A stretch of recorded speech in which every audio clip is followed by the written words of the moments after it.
Your kids could get free or low-cost health coverage from Medicaid or CHIP. Even if you've applied before, they may be eligible now. Kids up to age 19 are covered for checkups, vaccines, dentist visits, hospital care, and more. And if they already have Medicaid or CHIP, remember to renew every year. Visit insurekidsnow.gov or call 877-KIDS-NOW. Paid for by the U.S. Department of Health and Human Services. I know a couple things pretty well. Basketball is up there, but something I think I know better than that is coffee. I love coffee. It's part of my daily routine, and I've made it my mission to find the best coffee roaster, and I think I found them. And I'm so confident in that for the first time ever, I reached out to a company offering to advertise for them, and that company is Alchemy Roast. Alchemy Roast is a Metro Phoenix-based coffee roaster that focuses on the transformational process of coffee from seed to cup. Alchemy Roast is about more than just coffee. It's about passion, dedication, and community. They're a small batch roastery committed to sourcing the finest beans and mastering the art of the roast, and they do it ethically. That's right, ethically. I've made espresso with the Colombian beans, and I would describe it as the best coffee I've ever made at home. This coffee is good, and they can ship it to you. All you have to do is go to alchemyroaster.com and use the promo code TIMELINE at checkout, and you'll get 10% off your order. All the beans are single origin and are roasted perfectly. My favorite, like I said, is the Colombian honey, but try the Guatemalan single origin too for drip coffee, which has the tasting notes of chocolate, almond. It's sweet with a medium body and a smooth finish. Just order now and support them and support us at alchemyroaster.com, promo code TIMELINE. That's alchemyroaster.com, promo code TIMELINE at checkout. The Timeline is a Blue Wire podcast.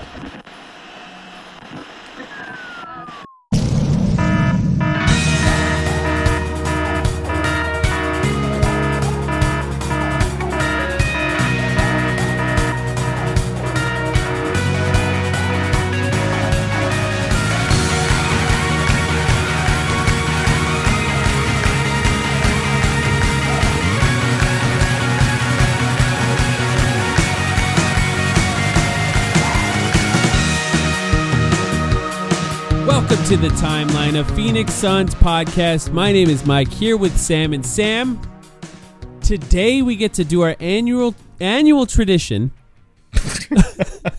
of talking about the Phoenix Suns firing their head coach for the third year in a row. Mike Budenholzer is now out as the Suns head coach, and I would say no big surprise here on this podcast. How you doing, Sam? You know, I actually thought of a question a couple hours ago that I really wanted to ask you in particular, no one else. So I'm glad we're here. Thank you for convening. Everyone knew we would. In fact, we waited till today to record our weekly episode because we assumed... we expected Bud to be fired this morning. Exactly. So we were like, let's record on Monday night, not Sunday night. There were 3 mics at the start of this NBA season with head coaching positions. Mike Brown, gone. Interesting. Michael Malone, gone. But really, he's a Mike. I don't care what he says. Yeah. Mike Budenholzer, gone. What does that say to you, Michael V. Hill? Yeah. About the state of your countrymen, your colleagues, if you will, your fellow Mikes in action? Honestly, there's no other Mike coaches now I'm thinking about it, right? I don't think there is. No, there's 0. Yeah, there were 3, and now there are none. How does that make you feel? You might have to replace me, honestly, at this point, just to be safe. We might be firing you. Yeah, it's true. Yeah, I might fire myself.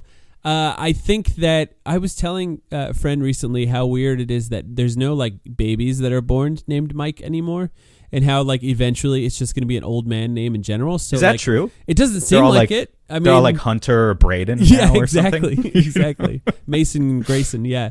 Just like the Suns. But yeah, it's one of those names that I think is just going away. It's completely going out of fashion. So I don't know. It's just I guess we're going to have to get used to seeing less and less of them in general. Because Michael Jordan and Michael Jackson were the 2 most famous people in the world for a very long time. And I think it's funny. It's funny to think of Mike in like 2080 as like the Herbert or the Eustace. Exactly. Yeah, exactly. Like an Esther or like and those old people names come back eventually, of course. Like so 40 years from now, it'll come back again. Anyway, Bud was fired in a meeting, according to Gambo. Lots of slop on the timeline today, podcast and actual Twitter timeline. But according to Gambo, in a meeting with James Jones and Josh Bartelstein this morning, Mike Budenholzer was let go. And as I've been saying, I would say for the last few months, he had done a really bad job with this team. They clearly were not listening to him. They got worse year over year. I think with the roster even slightly improving over last year. This team got worse. They finished the season with 36 wins. And he's the first guy gone. Now, there's going to be a lot of other changes, too. We can talk about what those changes can and can't be. We know the roster is going to change. We'll speculate on the front office, of course, on this podcast. But what we do know right now, Bud is gone. I'm curious, as we've already alluded to, we were not surprised, but what was your first reaction? Yeah, I mean, again, not surprised, of course. Thank God it needed to happen, all this stuff. We were joking about, was Bud trying to get fired for maybe 2 or 3 months here on the show, given some of his puzzling decisions regarding rotations, regarding developing the young players on this team who not only were they young, right? Like, you've invested resources into guys like Ryan Dunn, Oso Gadaro, but it's like the stats were showing, hey, you play better with these guys on the floor. They give you energy. They give you a jolt. Why aren't guys like that playing? And his hand had to essentially be forced to finally, find room for them in the rotation. So that's all the stuff that frustrated me the most about Bud and why I'm glad he's gone. On the flip side, there is also the understanding that the Suns are a joke right now. They are the low-hanging fruit of the league. We all know the optics are terrible here, that they had to do this. And we understand that there are going to be a lot of fingers pointed, as they should, at Ishbia, at Bartelstein, at James Jones, at Kevin Durant and Devin Booker, who continue to kind of tune out coach after coach after coach. And there are elements where I think Bud was truly terrible, and there are other elements where one just has to ask themselves, could any coach win over this locker room? Was there any coach that this locker room of guys who consistently did not show competitive fire, were they just inevitably going to tune out anyone placed in front of them? And that's where, I could see both sides. I think Bud was bad, but I can also defend him to that extent, at least. 3 coaches in the last 3 years for the Suns. None, I think, were more deserving of being fired than Budenholzer. He honestly did the worst job, if you ask me. Just looking at what was happening on the court, but also just the extent to which the team appeared to be completely unprepared game after game. But yeah, we're talking like 6, maybe more head coaches, honestly, if you include interim coaches for Kevin Durant, 6 of them since he left the Warriors. 8 coaches total in Devin Booker's career, I believe, is the running tally right now, and a new one coming soon. Yeah, and it's like you have to give, there's lots of blame, I think, to go around, but man, were the stories about Bud bad. It wasn't a good situation here. I think it's fascinating to hear Gambo's letting some of it out now. Communication skills appear to be terrible. That seems to be the running theme around the way everyone talks about Budenholzer and his time here. Inability to properly convey messages to players in a way that they actually receive them. Lack of eye contact is something that's come up multiple times. And overall, just this general feeling that he was miserable to deal with from the top of the organization to the bottom of the organization. I'm talking people all over the organization were saying this about him. And that is a disaster for this team, to be honest, to even keep him till the end of the season. If all of this is true, which we're assuming it is, right? Because Gambo has some level of credibility here. To even keep him all the way to the end of the season is kind of an insane thing. Because you factor in an entire organization being miserable around him, an inability to communicate, and they were bad. They were really bad. You put all that together, the fact that he even lasted to the end of the season is probably related to the fact that they fired 2 other coaches and they didn't want to do it again in the middle of the season and just admit defeat. But they should have. Honestly, they should have. If they had any chance of saving the season and attempting to make the play-in to try to make a run in the playoffs, they should have done this 2 months ago. It was a long time coming. It didn't work well. Some of the stories are borderline unprofessional for what you're going to hear, what we've heard about Bud. And like that's... Are these the stories you're getting from Chris Haynes or from Gambo? Gambo mostly, and just other things that I've heard. I mean, truthfully, but yes. Well, let's talk about Chris Haynes actually. First of all, the first thing Chris Haynes said was a story about Bud taking Bradley Beal aside and asking him to be the Suns' Drew Holiday, and Bradley Beal not taking that well. That's something we literally asked for on the podcast. I don't even think that's a bad thing for Bud to ask. But I don't think Bradley Beal could have done that. And I think, honestly, it reflects on both of them, the fact that it didn't go well.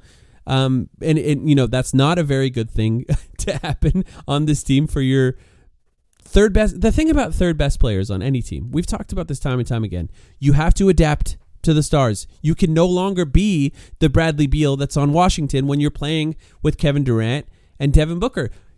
Bud was right to ask that, but the fact that that message was not received well, yes, it says something about Bradley Beal. It also says something about Budenholzer, obviously. I don't think that was bad. Yeah. I don't think that says all that much about Bud at all. I 100% agree with Bud on that, which is why I'm curious, because I know you watched that whole Haynes video, and I only know that one anecdote from Chris Haynes, so I want to know the rest of what he said. But just that one thing, I think, if anything, that just portrays Bradley Beal as a loser, because like the way that Chris Haynes said it is, you have to understand when you're talking to a player on the caliber of Bradley Beal. What has Bradley Beal accomplished in this league? He scored 30 points per game a couple of times on bad teams. Okay, congratulations. Drew Holiday might be going into the Hall of Fame. He has multiple championship rings. He might get another one 2 months from now. He's better than Bradley Beal. And he is also He's just a better player. Beal. He can't score more points than Bradley Beal, but if that's all Bradley Beal thinks there is to succeeding on a basketball court, then brother's more lost than I thought. Yeah. I mean, he has no idea what's going on. He has nothing going on up there. If he thought it was going to be that easy, and if he thought he didn't have to sacrifice when he came here. So I'm more than willing to analyze all these other interactions that Bud supposedly had, and I'm sure many of them were very unprofessional and very bad, but that one just tells me that whoever comes in next and isn't Mike Budenholzer, this is why Bradley Beal cannot be on the team. Of course. Right? Of course. This is why Kevin Durant probably cannot be on the team. This is why, even with Devin Booker, he might make your life difficult. I'm sorry. Like, these guys have their reputations at this point, their leadership styles, their passive aggressiveness, their sensitivity. It's something that I think applies to all three of them and infects the entire goddamn roster and organization. That part is not on Bud. None of That's it on is the as players. bad as Bradley Beal. But yes, here's a second story. He called Nurkic into his office, and he told Yusuf Nurkic he was a bad teammate. I mean, but is he wrong? Yeah, I think that's a message. Okay, that's here's what I'll message say. you can't deliver. You can't deliver that message in that way. I understand. This was apparently related to his screen setting, which is a hilarious thing to say. In this specific context, because to me, if you want him to be better at setting screens, I don't think that was the right way to go about it. And one way we know that it wasn't the right way to go about it is Nurkic was just awful this year. And we talked about the fact that Frank Vogel found a way to get something out of Nurkic. And this is with Nurkic at the end of the year still kind of complaining about Frank Vogel because he wanted to shoot threes. And by the way, it was the right decision to not let him shoot threes. This year, Nurkic was awful, the worst he could possibly be. And then we find out that at a certain point, clearly early in the season, the coach told him he was a bad teammate, didn't go well, and then he played poorly for the rest of the year until he had to be traded. Not great. Last thing, this one we know about because Chris Haynes has already reported it. He took Devin Booker aside and told him to talk less, to be less of a vocal leader. We did talk about that. Yeah. Mm-hmm. Yep. That was puzzling at the time, made no sense. And still makes no sense today. Still makes no sense today, and I think even still a bizarre situation that Devin Booker had to answer for this because it appeared, based on the way Devin Booker reacted, that it wasn't leaked by Booker himself. It came from somewhere else, and it's just a situation where I think we have never really seen Devin Booker complain or leak a story to the media before in the past, and this was the first time we ever seen anything that even felt or looked like that. And then it of course, resulted in here. In fact, at that point, if this is true, right, we're believing all of this on face value. If the team is really building around Devin Booker next year, which we anticipate that they are going to do, this was inevitable. Bud was going to be gone regardless. And then lastly, a little bit more about what he said. But he said top to bottom, this entire organization was confused by the lineups that Bud played. He said from the top, and now implying, of course, Matt Ishbia or James Jones, Bartlestein, whoever you want to say is at the top at this point, all the way down to the players, everyone was confused by the lineups that were played, and specifically why someone like Ryan Dunn was losing minutes in the middle of the season. Mm-hmm. And he referenced that directly and said that everyone was confused by that throughout the season. And we were confused by it. Everyone was confused by it. And Ryan Dunn struggled at certain points, but this team also was not good during those times, and he did something that other players on the roster didn't do, and was the only guy that could do those things throughout the entire season. And yet he was losing minutes. And that to me, not surprising to learn that everyone was surprised by or confused by that, because everyone else that was watching the team was confused by that too, I'd say, right? Yeah, I mean, look, the thing they're still up against there is that certain players who would have had to lose minutes to Ryan, and I agree, it's an absolute catastrophe that they weren't playing him 30 minutes throughout the entire season, because there were some really interesting things that happened organically with Ryan Dunn's development. I'm not sure with the help of this coaching staff at all now, and who knows how much more of that could have happened if he played a lot more. But also, like, now we know if Bradley Beal's delusional, and they were cutting even more of his minutes early in the season because they actually were looking at the stats that said, hey, we're terrible whenever this guy touches the floor. He should come off the bench. If they made that decision 60 games earlier, we would probably be praising Bud for a lot more for that decision, right? But Bradley Beal would have complained about it. Tyus Jones, if he was losing minutes earlier in the season, as he should have been, even now, Tyus Jones was not happy with the fact that he lost his starting spot, evidently, as someone asked him in the locker room yesterday. So I just don't know how you could have kept everyone happy in this locker room. It just kind of feels like a bunch of losers to me. And I am mad about the fact that Bud buried Ryan Dunn and Oso and Colin Gillespie, all those guys, don't get me wrong. But they need a fresh start for a lot of reasons. Agreed. Your kids could get free or low-cost health coverage from Medicaid or CHIP. Even if you've applied before, they may be eligible now. Kids up to age 19 are covered for checkups, vaccines, dentist visits, hospital care, and more. And if they already have Medicaid or CHIP, remember to renew every year. Visit insurekidsnow.gov or call 877-KIDS-NOW. Paid for by the U.S. Department of Health and Human Services.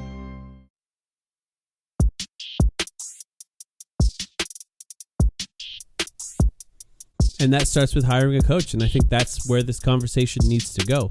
We've mentioned a few coaching candidates on this podcast in the past. I would not blame people if this is the first time they're listening in a few weeks and you missed that list of coaching candidates. But some of the guys that we've mentioned in the past, Chris Quinn, Steve Nash, Jared Dudley, other guys. Let's see, who else have we mentioned? Fizdale is one that was I have mentioned. Other guys. I mean, a couple weeks ago we mentioned, obviously, like Mike Malone and Taylor Jenkins. Those are probably not going to happen. New candidates that have come up today. Sam Cassell. You mentioned Sam Cassell in the past. I did mention, yes. And just the thing that I would point out, Willie Green, that's a candidate's name that's coming up a lot today. He still has a job, to be clear. And signed an extension, yeah. Willie Green right now still has a job, but David Griffin no longer has a job as a head of basketball operations in New Orleans. Joe Dumars is probably coming in to lead that organization, it seems, based on the headlines today. He who did a horrendous job of leading the Detroit Pistons in the 2000s. Of course, he did win a championship with the Pistons in 2004, then proceeded to run that organization into the ground for 10 years straight, and now is maybe going to go and lead New Orleans today. And in that case, Willie Green would not be his hire, would not be his guy, right? Still has a better resume than Josh Bartlestein, though. Yeah, no, he does. Willie Green, Sam Cassell, Steve Nash, Jared Dudley, Chris Quinn, Chris Quinn, Jarrett Jack, another name that I saw brought up today, former Suns assistant coach, now in Detroit. Yeah. What do all these guys have in common? Former players. They're all former players. Can I list some more? They all have... Sure, go ahead. They all have assistant experience, but they're all former players. This is the guys that Chris Haynes mentioned that he is hearing could be in the mix. Mike, so those guys included, by the way, the guys you mentioned. Mike Brown, non-former player, also mentioned, but a coach that was fired this last year. And overall has had some success as an NBA coach.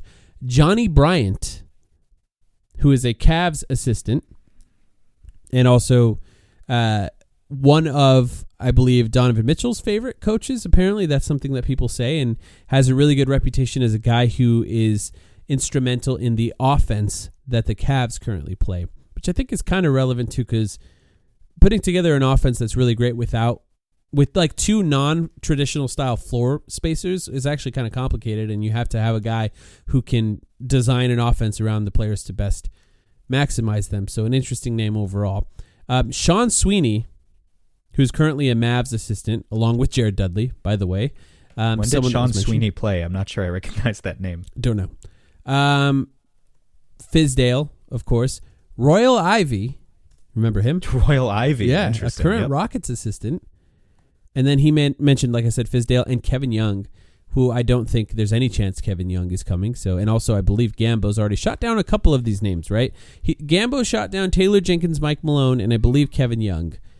Kevin Young, there's just a lot of money flowing into BYU right now, and I think there's no chance that he leaves. He's probably going to take advantage of that opportunity for a while. Although there also might still be certain. I don't know anything behind the scenes there, but there might still be certain hard feelings with Kevin Young and the Suns. I would not be surprised. I think the Taylor Jenkins, Mike Malone thing is unfortunate, honestly, because Taylor Jenkins, to me, and I know that people have issues with both guys. They have issues with Mike Malone's demeanor and his kind of New Yorker attitude, and they have issues with Taylor Jenkins. I like about him, yeah. I know, and they have issues with Taylor Jenkins, some rotations. This always comes up when you ask, like, fans how they feel about their coach of 5 or 6 years. Even if they like the coach, they'll say, oh, well, his rotations or his late game execution. And that's the sort of stuff that comes up about Taylor Jenkins. I continue to be a fervent Taylor Jenkins supporter just because I saw the number of times he took nobodies and turned them into somebodies. And I think that is the mark of a good coach. I mean, if you can have Ja Morant as the best player on your team, the total wild card and often disaster that he is, and still be like getting pretty deep into the playoffs, winning 50-plus games, I think you deserve a medal for that, not to be fired. But whatever. If they don't want to go with Taylor Jenkins, if they don't want to go with Mike Malone, that very clearly signals to me that they are looking at former players for a reason. They want guys who, for whatever reason, these former coaches could not resonate with the players in this locker room, and they're hoping that they can get off on the right foot with the next guy. I am just hoping, please, God, that the next coach gets like at least 3 years. At least 3 years. No matter how bad next season is. They can't keep doing this. Right, Mike? They can't keep doing it? Yeah. Are they going to keep doing it?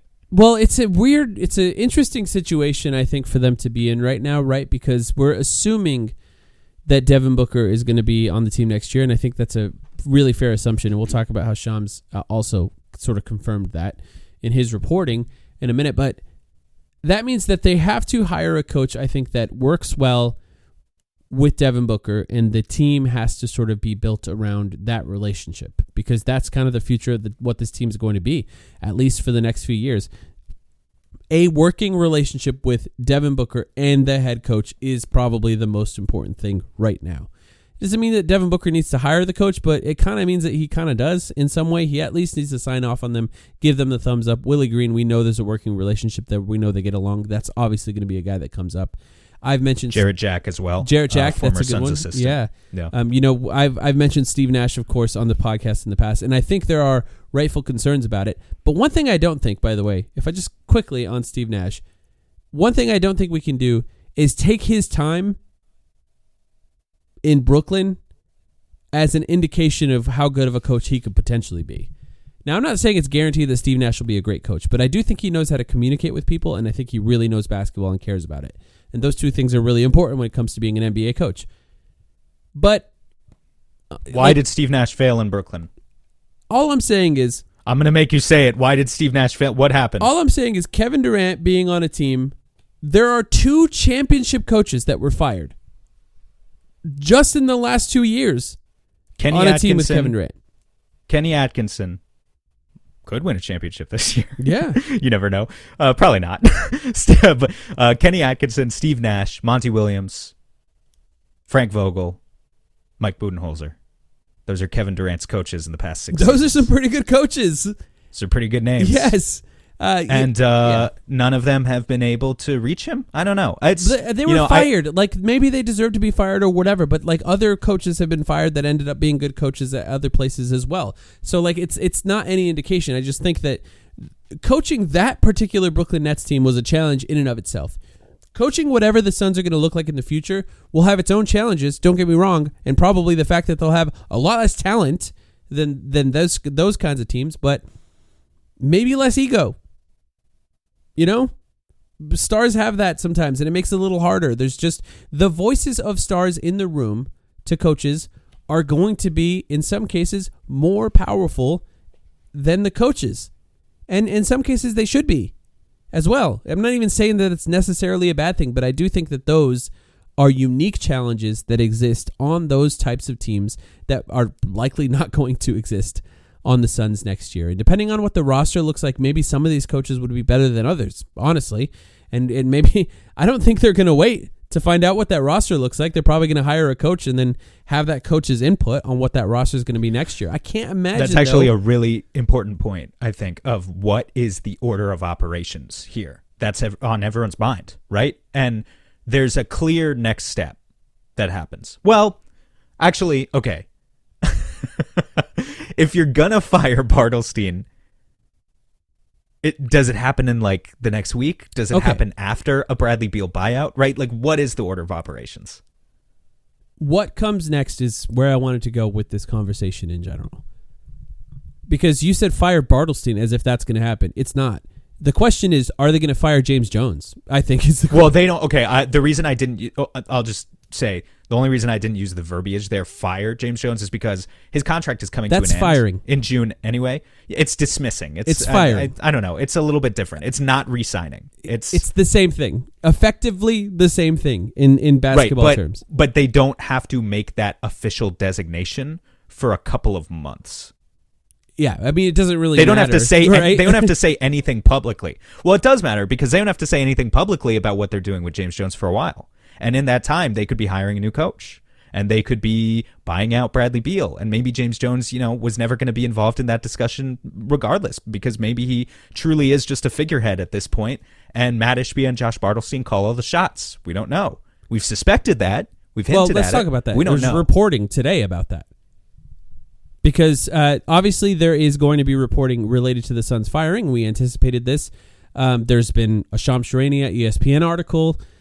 Chris Haynes, we just talked a lot about what his reporting was, but also The Athletic talked about it today. And it was Sam Amick who reported on it. And there was a lot of reporting in there, but one of, I think, the most important and possibly most upsetting things that we learned about in this article is about Matt Ishbia and Josh Bartelstein. So, James Jones has been, this is from the article, James Jones has been with the Suns since 2017 and has held the lead role in the front office since 2019, though league and team sources say Ishbia and CEO Josh Bartelstein assumed a far more prominent role in trade negotiations and team operations this season. It remains unclear if Bartelstein's role will change, which is how that was written, which I find particularly interesting. Because what could it possibly change to? Sam, not being fired. It's being promoted. That's what he's referring to here. We're talking about the potential future of this team being run by Josh Bartelstein. And why not, right? He made all the decisions this last year, and it went really well, didn't it? It's an insane prospect and that we're talking about here. Insane to me. Yeah. Yeah, if you fire Mike Budenholzer and you allow James Jones to walk and whatever, but then you promote Josh Bartelstein, the guy who had a bigger hand in, like, don't get me wrong, Budenholzer had his hand to play in the disaster that was this season. James Jones had his hand to play in some bad moves over the years, although I think a lot of good moves on the whole, more good than bad in the James Jones tenure for me. But I can understand if you want to move on. Bartelstein has been almost uniquely bad. There is no person that works at a team that has a better inside track to know what Bradley Beal does to an organization than Josh Bartelstein. If anything, what he knew and his access, because for those who don't know, Bradley Beal's agent is Josh Bartelstein's dad. with his access, if anything, he should have dove in front of that bullet and said, no, God, no, don't trade for Bradley Beal.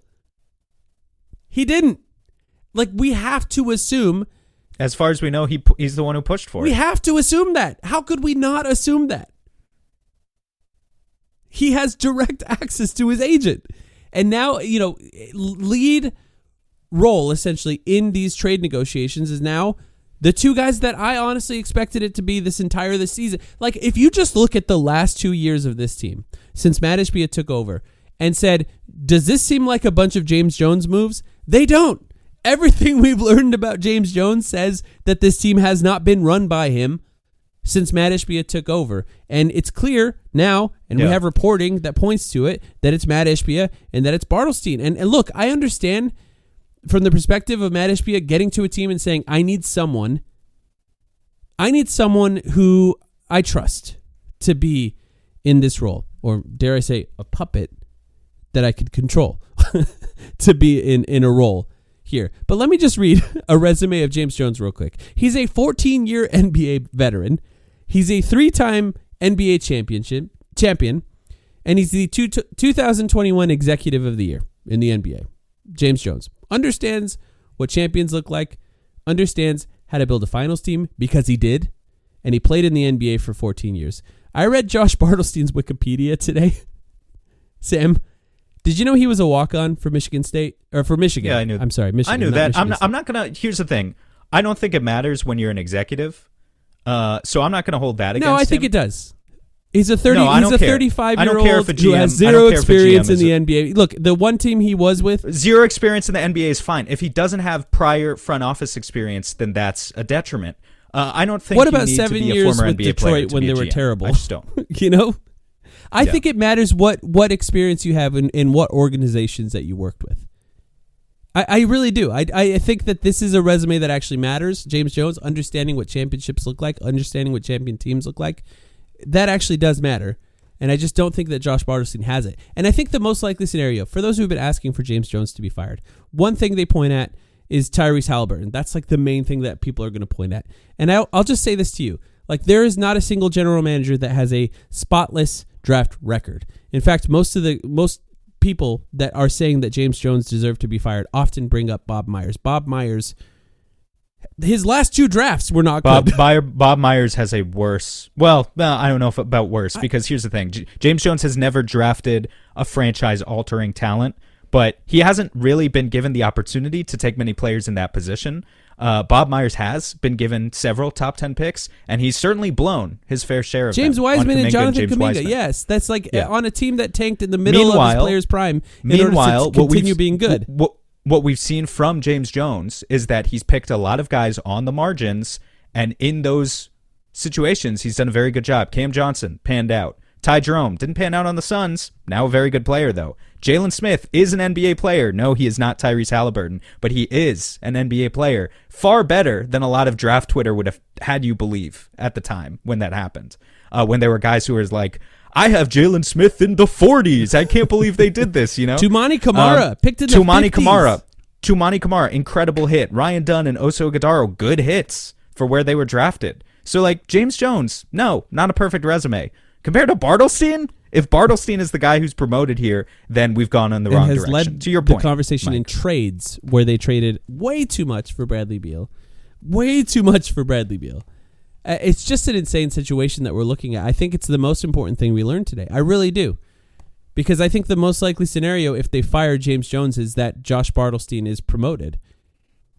And then I don't know how anyone could possibly be happy about that. Now, there's other things that can happen. Because I think what's important to really focus on what's coming next, because what's coming next could be that Josh Bartelstein's going to get promoted when James Jones's contract ends and they could just hire a coach now.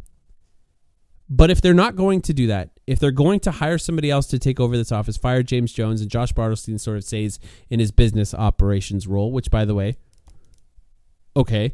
But if that's where he stays and they hire somebody else to be above basketball operations, they should probably do that before they hire a coach. Right? There's no reason to not.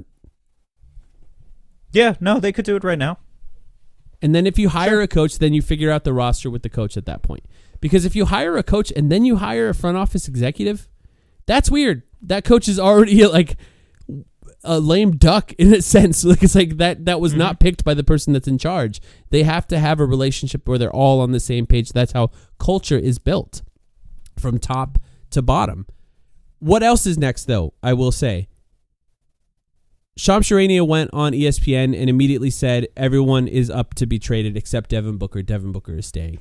Nothing has changed throughout this entire time with talking about the future of this team. We shifted no matter how many NBA think pieces are currently being pumped out. This is the lowest hanging fruit there is, right? Which says the Suns are trapped in a corner. They need to trade Devin Booker. Trading Devin Booker is their only way out. Which, look, if you're going to write that article and you're going to say they need to trade Devin Booker specifically to Houston for their picks back, plus Amon Thompson, Tari Eason, and whatever, okay, that's one idea. That gets them their picks back. That allows them to actually be a tanking team for the next decade. Maybe a lot of fans would still hate that, but okay, that's one path forward.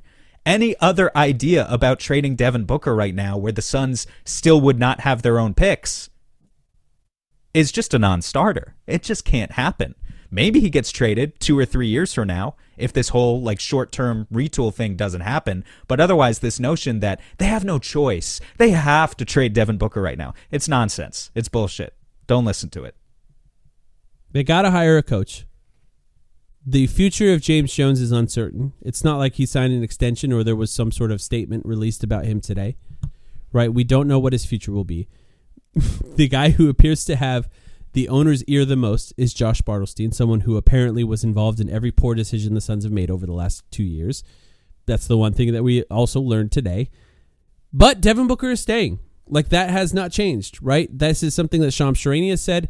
It's something that Gambo has said over and over again. And it's something, honestly, Devin Booker has said over and over again. So this is what it is. We are now going to see what this team looks like when they make everyone else available around Devin Booker and they make trades, including Kevin Durant, to try to build a team around Devin Booker to be as good as possible. So that's likely what it's going to be.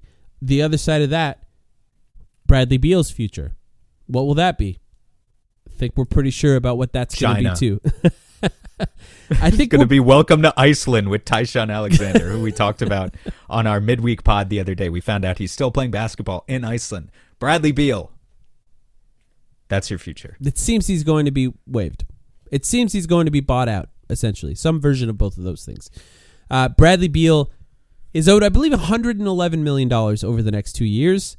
The Suns can potentially buy out his salary and stretch it over the next 5 years, but only if he takes approximately, $15 million less or so. $21 million pay cut. Which gets 90, him down to, right? Yeah, gets him down to 90 and would also be money that he would easily make up with. Look, I made the joke about Bradley Beal, get ready to learn Chinese. The reality is that teams would line up. They might not know it yet because they might need to lose in the playoffs first, but teams will be lining up to sign Bradley Beal for a mid-level exception type contract worth $10 or $12 million. Absolutely. He can get that from a ton of teams on the market. Yeah. So he can give back 20 to the Suns. They waive and stretch, so they're paying him all the money like still in the next 2 years. But on their cap sheet, it would be $18 million over the next 5 years. That's what you're looking at. Brutal. But that's what it seems like it's going to happen because, all reporting from Gambo, we're going to give him all the credit here if it does end up happening, is that no team wants to trade for him. He controls his destiny anyway, so I'm going to try here. Yeah. Remember, we got to do a trade of the week here. I'm going to try in about 20 minutes or something, 10 minutes. So if no team wants to trade for him, and hopefully we find a way to do it, and he controls his own destiny anyway, then that seems to be the only option. It's been alluded to by Gambo, all but stated, flatly by Gambo that that's what's going to happen. So now we have an organization that's in this place. Just to recap everything, they fired their coach. They won 36 games. Kevin Durant, the guy that you can really point at as the best player on the Suns this year, is going to be traded for assets and flexibility. Hopefully players that can play well next to Devin Booker next year. Devin Booker stays. They have to hire a new coach. Bradley Beal gets waived. Possibly James Jones gets fired. Possibly Josh Bartlestein gets fired. I don't think so. More likely, James Jones leaves. Josh Bartlestein gets promoted. That's my opinion. Not any reporting. It's just what it seems like is going to happen, in my opinion. Or maybe they hire an entire new front office and they rebuild from that perspective. That person hires a coach. That person makes a decision on what happens to Kevin Durant and Bradley Beal at that point. Tough to say, But based on the fact that the guy who seems to be making every decision is Matt Ishbia, I imagine they'll get started doing those types of things as early as this week because they can. I mean, they can hire a coach. They can waive Bradley Beal. They can decide to fire James Jones later and still hire someone later. But because the person that's really in charge is still Matt Ishbia. Ishbia obviously able to avoid the press up until this point. When you fire a coach, it's as simple as it goes to Shams and then, it's out there and everyone gets to discuss, but you don't actually have to do any forward-facing work. I just came off of, before we recorded here, recording with Kellen Olson at Arizona Sports, and that press conference is going to be soon. Thursday. Ishbia himself. Right? Yeah, Ishbia himself is going to have to face the media, and he will be asked difficult questions on Thursday, I do believe. And he is going to have to kind of elucidate for a lot of us exactly how involved he's been maybe in some of these decisions, and maybe he'll just talk around He it. will, yeah. Matt Ishbia talks fast. he can say a lot and then potentially nothing at all, right? So we'll see. But I do believe he's going to be asked exactly how much say he has in these decisions. Does he have, and he certainly should, but does he have any regrets over the way that these things have, the way that these moves have worked out? And of course, maybe he'll even directly be questioned on Bartelstein's involvement, James Jones's involvement with the organization going forward, right? So right now, we don't have too many answers for you guys. By the end of the week, I'm hoping that we will, about really their direction moving forward. I'm hoping that Ishbia takes that presser seriously and delivers the fans some of the answers that they need. Your kids could get free or low-cost health coverage from Medicaid or CHIP. Even if you've applied before, they may be eligible now. Kids up to age 19 are covered for checkups, vaccines, dentist visits, hospital care, and more. And if they already have Medicaid or CHIP, remember to renew every year. Visit insurekidsnow.gov or call 877-KIDS-NOW. Paid for by the U.S. Department of Health and Human Services.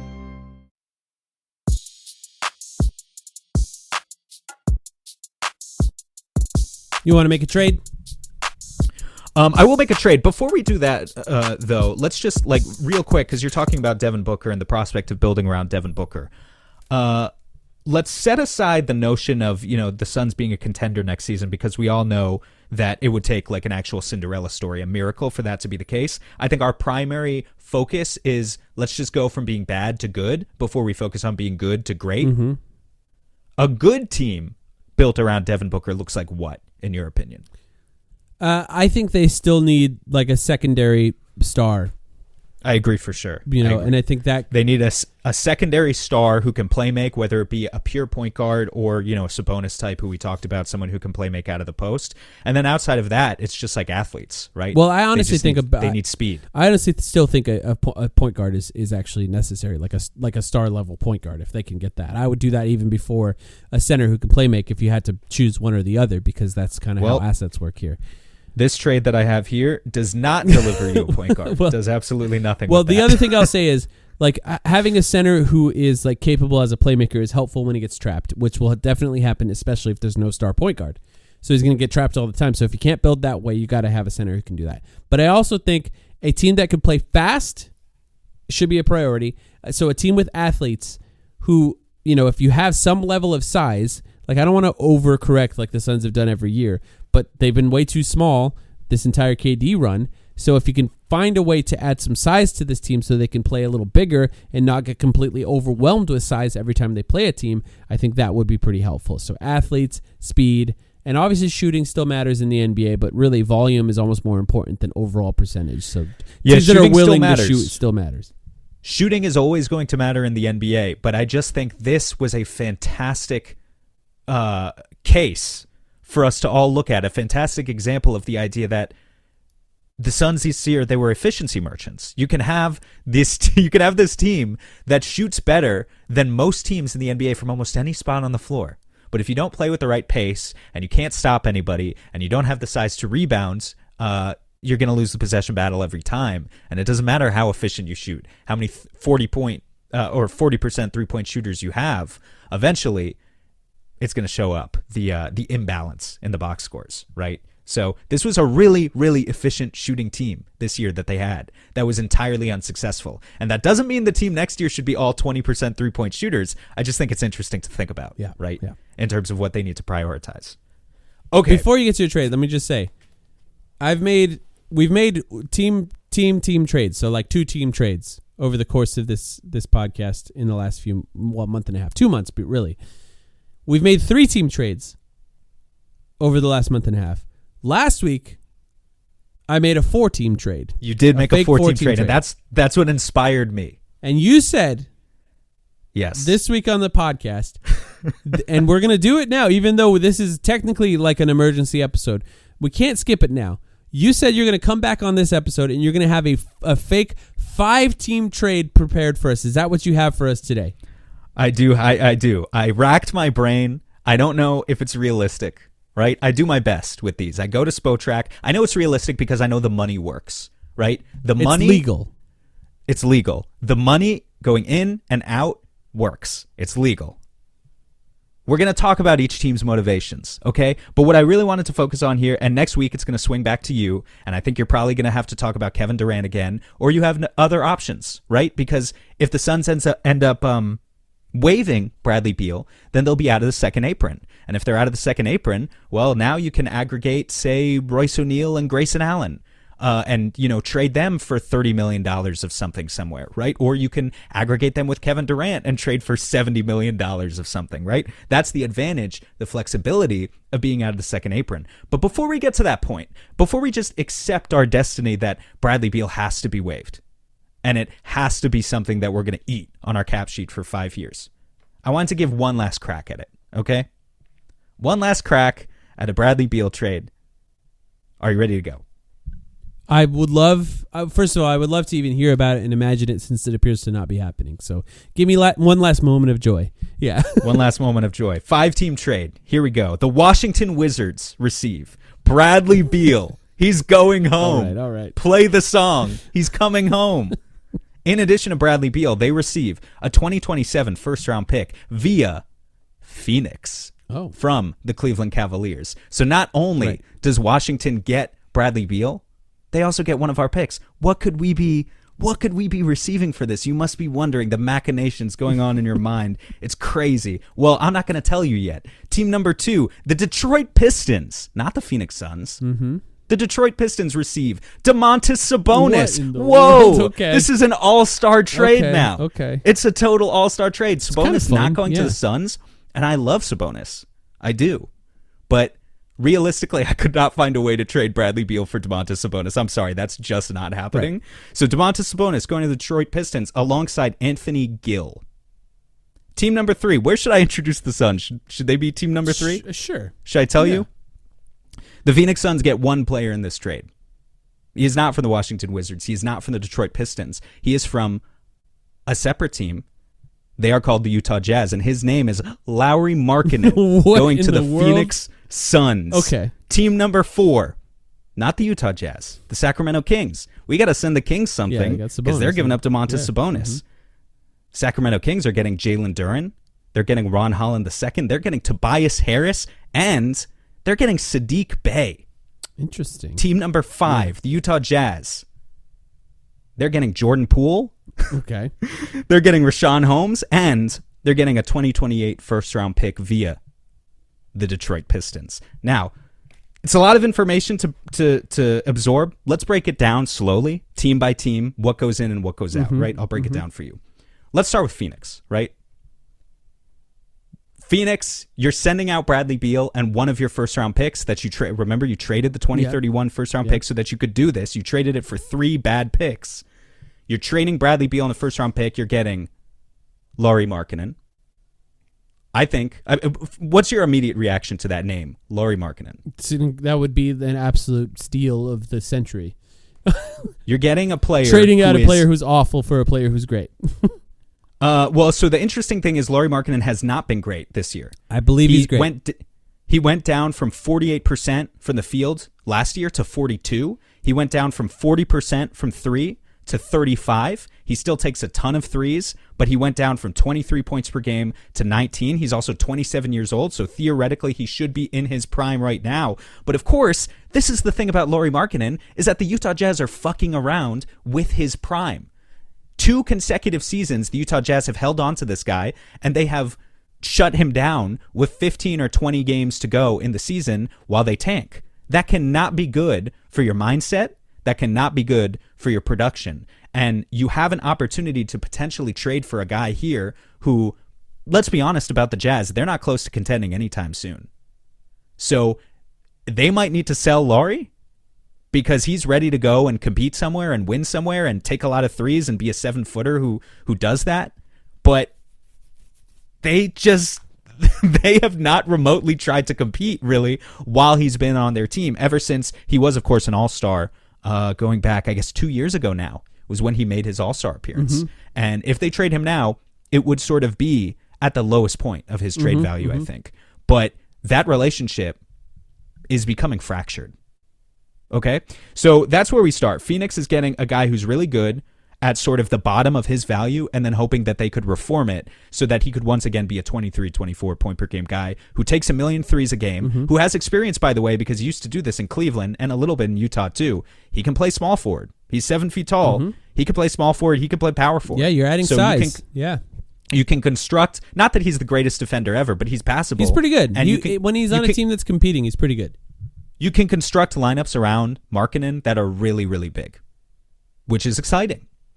Let's talk about the other teams, though, because maybe you're saying, well, this just isn't realistic. So let's start with Detroit. Detroit is sending out Jalen Duren, Ron Holland, Tobias Harris, and a first-round pick. That kind of feels like a lot. It's a lot. But they're getting Domantas Sabonis, who is a multi-time All-Star. All-Star, yeah. You're getting an All-Star who is a massive, clear upgrade over Jalen Duren. Ron Holland is an interesting prospect. He's the worst player in their rotation right now. He does not help them win. Tobias Harris is a solid rotation piece, but he's $25 million in salary. In any trade where they trade for an all-star, he would be the piece that's being moved. Right. So ultimately, I would argue the only things you're really losing here if you're Detroit are Jalen Duren, maybe a future starting center, and a 2028 first-round pick that you could probably afford to lose to upgrade to Sabonis, who is a clear upgrade over Duren, who would pack an awesome punch next to Cade Cunningham. And you don't even give up Jaden Ivey. You don't even give up Asar Thompson. You don't give up one of your A-level prospects. You're trading your B-level prospect in Duren and Holland. I think with Domantas Sabonis, we'll see how Detroit performs in the playoffs this year. First of all, I'm excited to watch them. Are they playing the Knicks? Yeah. I forget. They are. Okay, that should be a really good series. I think there's an argument to be had that Detroit goes out, they get a guy like Sabonis. They could be a top 3 seed in the East next year. Yeah, I don't disagree with that. That's actually pretty fascinating for them. I think it is still... I mean, it's just a lot of production to give up. Duren is not really, I think, progressed. Duren gets a lot of rebounds. You know who gets more rebounds? Domantas Sabonis. He's led the league like 4 years in a row. Team number 3, by the way, let's just talk about the Washington Wizards real quick. This is one of the only teams that I could think of in the entire league that might have interest in trading for Bradley Beal. He's got that level of comfort, familiarity with them. Now, why would Washington agree to this? Let me sell you on this, okay? You get to be one of the only cases, maybe the only case in NBA history, where you're the Washington Wizards. You trade Bradley Beal to the Phoenix Suns. They give you several first-round picks. He goes on to perform so poorly there that you agree to take him back at the cost of more first-round picks because the Suns would give up another first-round pick in this trade. Has that ever happened before? That you get picks for selling a guy and then you get more picks when you buy him back? I don't think it has. That would be such a fantastic heist for the Wizards to hold over the heads of the Suns, such an embarrassment for the Suns, and such a PR victory for a team that really needs a PR victory right now, honestly. What are they giving up? They're not giving up any picks. They're getting a pick. They're giving up Jordan Poole and Rashawn Holmes. They're trading one, and Anthony Gill is technically a Wizard. Anthony Gill is not a prospect. He's like 30 years old. Right. So you're basically swapping out one tank commander in Poole for another in Beal, where if you play your cards right, look, I've been making jokes that Bradley Beal is basically Jordan Poole all season long, and I kind of believe that, but there is also a part of me that believes that if Bradley Beal is more comfortable and he should be comfortable in a place like Washington that he called home for a decade, maybe he goes back to averaging 25 points per game and is a lot better than Jordan Poole, and you got to pick for it. Right. And then the Suns era will be like when Dwayne Wade played on the Cavs, basically. Pretty much. Yeah. Pretty much. Right. Team number 4, Other than the all Sacramento the winning, Kings. of course, yeah. What do the Sacramento Kings want for Domantas Sabonis? This is something we talked about a couple weeks ago. I'm not inside the mind, the enigmatic mind of the Sacramento Kings, but my best guess is that they want a combination of role players that keep them competitive right now and a little taste of prospects. You know, they want a little taste of the fountain of youth, but not necessarily the whole thing. And to that end, I feel like I gave them a lot of production for Sabonis. They don't get any picks, but they do get Jalen Duren, who can go and be their starting center right now. They do get Ron Holland, who is a very intriguing prospect, Mm-hmm. but they also get Tobias Harris and Sadiq Bey. Sadiq Bey missed this entire season with a knee injury, so he has not played, but he would still be $7 million in salary, expiring salary next year, and is a guy who I think can still play. Once he's healthy. Is a plug-and-play wing. Yeah. Tobias Harris clearly can play, can help you win right now, because that's exactly what he did with the Detroit Pistons this season. Can I say, for that part of the trade, my favorite part is the idea of DeMar DeRozan, Zach LaVine, and Tobias Harris all being on the same team. I love it. It's the perfect Kings team, honestly. I think it makes absolutely no sense except to maybe the Sacramento Kings. Only they can see. They're playing 6-dimensional chess, and the rest of us just don't get it. And the final one here is the Utah Jazz. Now, look, their haul for Lauri Markkanen here is not great. It's Jordan Poole, Rashawn Holmes, and a 2028 first-round pick from Detroit. Is the only part that I feel is, or the part that I feel is the most unrealistic, that they would do this for only one pick. Yeah. If Lauri had just, well, first of all, let me double check his contract information. Yeah, he's signed to a long-term deal. If Lauri had just averaged 25 points per game, I think I would agree with you. But he just had a really bad down season. And so if they do decide to make that trade right now, I think something like this, you get a pick. Rashawn Holmes is an expiring contract. I don't remember on Poole. Let me pull it together right now. I think Poole might be under contract for 2 years. One more. Yeah. Okay. Poole is under contract for 2 years.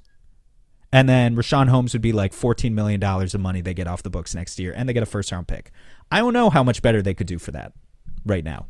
It's possible that they do better. I think they could get 2 picks from someone else. That's the one thing that I think I would push back on. Is I think they could. The Suns have another pick they could trade technically. That's what I was about to say. If you have to send Utah, say the 2029 first round pick or whenever that next one is from Cleveland, which those are the picks they gave us, right? And you could get this trade done of Bradley Beal and 2 picks for Markkanen. Do you do it? Yes. And then you still have the big thing about this, right, is imagine getting a player for Bradley Beal who is actually good, and then you still have Kevin Durant to trade. Right. And honestly, the other thing I would say, Mike, this personally is not what I would do. But if you somehow made a trade like this, you could even kind of squint and kind of talk yourself into, what if you ran it back with a front court of Markkanen, KD, and then insert center who is like even Nick Richards, but maybe you get a different center who's not Nick Richards. Maybe it's Oso. I still wouldn't do it, but I think you could look at that and say, well, that is a lot bigger of a big 3, quote unquote. More likely you would need whatever pick you get back in a KD trade to go to the Jazz. Because they're the ones who gave us those other picks and they don't want them. They probably want something better than that. I mean, you did an excellent job. I mean, it's very difficult to figure out the machinations of a 5-team trade. It takes a decent amount of time to come up with 5-team trades that financially work. I welcome people to try it. I love it. You fixed the Suns, really. You found a way to fix the Suns. You fixed all their problems. You added a tall athlete who can shoot, which is exactly what we were just talking about. He takes 9 threes a game. It's amazing. Markkanen does. I mean, they need it. 9 threes. They need it. I appreciate it. You did a great job. I think you found a way to. It won't happen, unfortunately, but you found a way to trade Bradley Beal, which is now, as of now, I think just something that we can only do in our imaginations. Unfortunately, do you think he'd go back to Washington though? Yeah, I think so. Yeah, who knows, right? What's he doing here, man? I mean, he said he likes it. He said the team was connected. I just don't understand what his motivations are. So if he takes a buyout, I get that. But then what Beal's next team looks like, because again, he's going to have like at least half a dozen teams are going to offer him the MLE, right? Like, let's be honest. We don't like him I don't as know Suns about fans. the full MLE, but yeah. But he's not a terrible player, right? So, like, No. Beal, The numbers say that he's terrible, for the record. well, no, I think two things can be true at once. I think he is a clear addition by subtraction candidate for the Suns, and they will benefit to just get that presence out of their locker room. I think he can also go to another team and still make a difference at a cost of $12 million, not $50 million. My question for Bradley Beal would be, if you have the choice in the summer between going to, I don't know, the Boston Celtics and going to the Orlando Magic, or maybe not even the Orlando Magic. They'll probably be pretty good. Who's a bad team? Who's a fairly bad team? The Atlanta Hawks? Yeah, sure. What does he choose? I don't know where his priorities lie, because after all that he said in the past year and the way that his body language has looked and the way he's offended by even being compared to a guy like Drew Holiday, I question if he even wanted to win at all. So we'll see. I think there's a good chance whatever team he goes to, he's actually just worse and continues to get worse, and then he retires. I think there's totally a chance of that happening too. Of all the players who have played at least, I believe it was 1,000 minutes or something like that, he was the worst in net rating in the entire NBA. So, he's not good. But yes, so now we're looking at what the Suns are. Good job, first of all, on your trade. Now we're looking at the future of the Suns. We're going to be on deck if things happen. If we have to record an emergency podcast, if we're available, we'll jump on, we'll record that. Of course, we're going to do our regular Patreon episode this week. We have to give out an award, in fact, on that episode, so we'll find a way to give out that award. Stick around for that. But otherwise, if anything happens, if the Suns fire James Jones, if they hire a coach, we'll be available and ready to record a podcast as soon as we're able to. So we appreciate you all for sticking around and listening to this one. We'll be back with any new news. If not, next week with our regular episode. All mics, this is to you. You're on the hot seat. That's true. Okay? Mike V. Hill, you as well on the hot seat. All right. So tune in next week to find out if I fired Mike.